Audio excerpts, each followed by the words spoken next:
COVID-19 di Indonesia terus memperlihatkan keganasannya. Kasus harian COVID-19 di tanah air terus menembus rekor tertinggi sepanjang pandemi.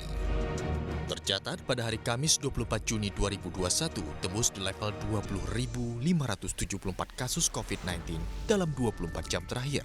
Terdapat 9.201 kasus yang sembuh, namun dalam 24 jam terakhir, pasien yang wafat usai terinfeksi virus corona bertambah 355 pasien. Secara kumulatif, total kasus positif COVID-19 di Indonesia menjadi 2.053.995 orang. Kemudian 1,82 juta diantaranya telah sembuh. Sementara sebanyak 55.949 orang diantaranya meninggal dunia. Kondisi Wisma Atlet dan rumah sakit rujukan pun semakin mengkhawatirkan. Ketua Dewan Pertimbangan Pengurus Besar Ikatan Dokter Indonesia, Profesor Zubairi Jubbair, mengatakan rumah sakit sudah mulai memilah pasien karena tidak sebandingnya jumlah tenaga kesehatan dan fasilitas yang tersedia dengan jumlah pasien yang datang.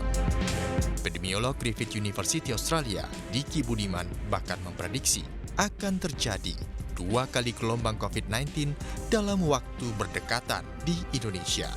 COVID-19 Delta varian memiliki angka reproduksi hingga 8, yakni 1 orang yang terjangkit mampu menyebarkan virus ke 8 orang.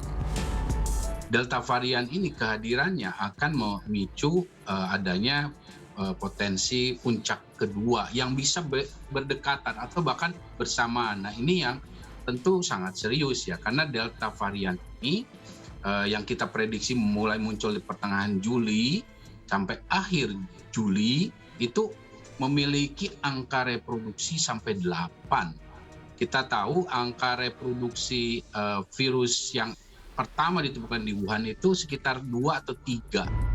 Meski kasus COVID-19 terus merangkak naik, serta banyaknya desakan untuk melakukan lockdown, Presiden Joko Widodo menyatakan pemerintah tetap memutuskan pemberlakuan pembatasan kegiatan masyarakat (PPM Mikro) untuk mengendalikan kasus COVID-19 dan menolak lockdown total.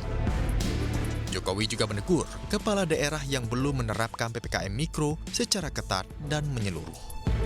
Semestinya laju kasus bisa terkendali. Persoalannya, PPKM Mikro saat ini belum menyeluruh dan masih sporadis di beberapa tempat. Untuk itu, saya minta kepada gubernur, bupati, dan wali kota untuk meneguhkan komitmennya, mempertajam penerapan PPKM Mikro, optimalkan posko-posko COVID-19 yang telah terbentuk di masing-masing wilayah desa atau kelurahan. Penebalan PPM Mikro ini diklaim sebagai kebijakan yang paling tepat di tengah tingginya angka penambahan COVID-19 RI sekaligus mempertimbangkan dunia usaha. Ini adalah pilihan yang terbaik bagi kita ya, karena kita penduduk kita 275 juta. Kita juga harus memperhatikan, harus memberikan makan rakyat kita yang sebesar 275 juta ini ya. Maka langkah yang dilakukan oleh pemerintah adalah mendorong ekonomi yang berdampak tentunya paling minimum terhadap aspek kesehatan. Misalkanlah misalkan transaksi jual beli barang kan bisa dilakukan digital kan tanpa kita melockdown seluruh kegiatan kan, seperti itu. Kementerian Keuangan pun menjamin anggaran kesehatan yang telah dikucurkan pemerintah sebesar Rp172,84 triliun dalam program pemulihan ekonomi nasional masih cukup untuk penanganan COVID-19 di tengah tingginya lonjakan kasus saat ini.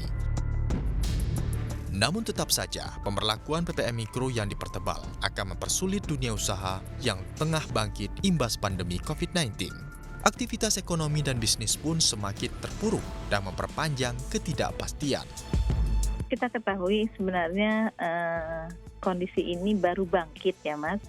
Jadi kalau bicara cash flow itu memang kemarin bangkit itu adalah atas support atau relaksasi dari pemerintah, itu lebih banyak kepada hal itu.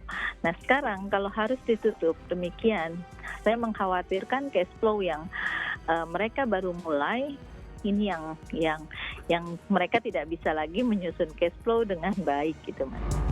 Lantas, akankah kebijakan ini tepat sasaran dalam menangani pandemi dan menjaga roda ekonomi tetap bergerak? Sebesar apapun dana yang digelontorkan oleh pemerintah hingga utang membengkak, jika warga tak pernah taat protokol kesehatan, akan sia-sia saja. Ibaratkan mencari angin. Tim Liputan CNBC Indonesia.